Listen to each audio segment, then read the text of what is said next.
Well, building up immunity is not going to happen overnight, this we must know. Generally, I believe, for a variety of reasons, looking at the lifestyles, looking at the food patterns, I think this must be checked, this must be medically checked. I think southern Indian people are having a better immune system than a whole lot of other people in the world, simply because of the food patterns and the practices and the weather and various other aspects. You must understand, in a tropical climate, there are more life forms than anywhere else. Including microorganisms, the number and the variety of them is very, very high.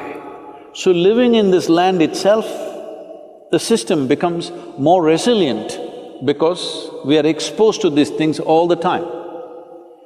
That is one aspect. Another thing is food, another thing is lifestyles.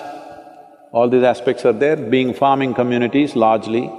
Most of us, if not in this generation, in the previous generation, we've all come from farming communities.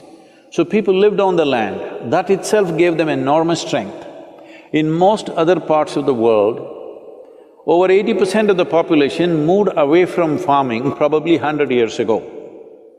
In India, we've just moved away from the land only in the last 25–30 years ago. This benefit is still there with us. It will not stay with us if if everybody starts living in high-rise apartments without being in contact with the ground and start living like lab rats, protected from everything, well, our immunity also will go down. But I think we still have this advantage.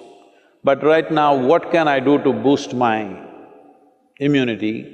As I said, it's not an overnight solution, but in a period of time, you can do this. Well, let me talk about very common things available. One thing is, I must say this, we are sacred ash people, we're always ash smeared one way or the other. There are different types of ashes, if you know how to use it. I can't go about giving you instructions of this over the on the web, but if you learn to use it properly, it helps. Neem is available almost right across the country except in the mountainous places. Daily consumption of neem leaves.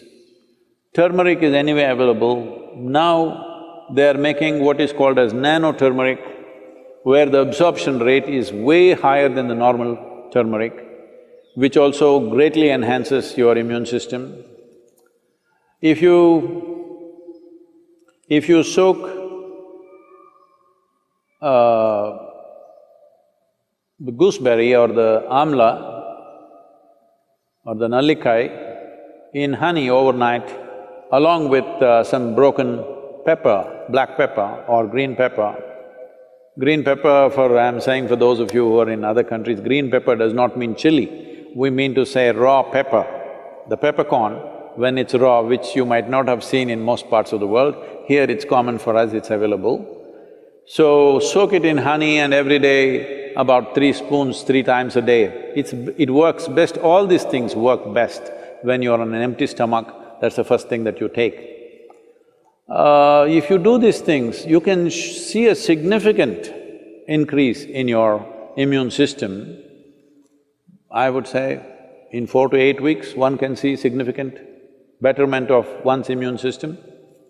There are yogic practices which are hard to teach, but right now, just doing a chant and doing Isha Kriya, this will also enhance your immune system.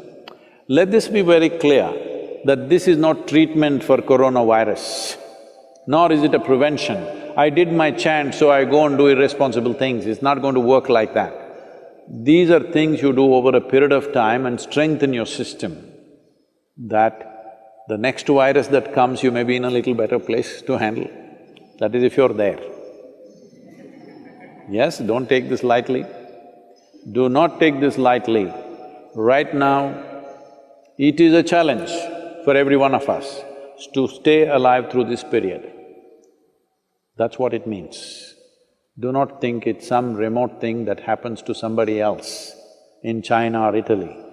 Right now, if you stay alive through these 6 to 8 months, that means we have handled this responsibly. If every one of us stay alive, that means we are good. We have lived consciously and responsibly, that's what it means. This is what, unfortunately, the governments have to enforce by force, because a whole lot of people don't seem to realize that this is necessary. And they think this is some fiction. This is not fiction. This is an imminent danger that we need to handle properly.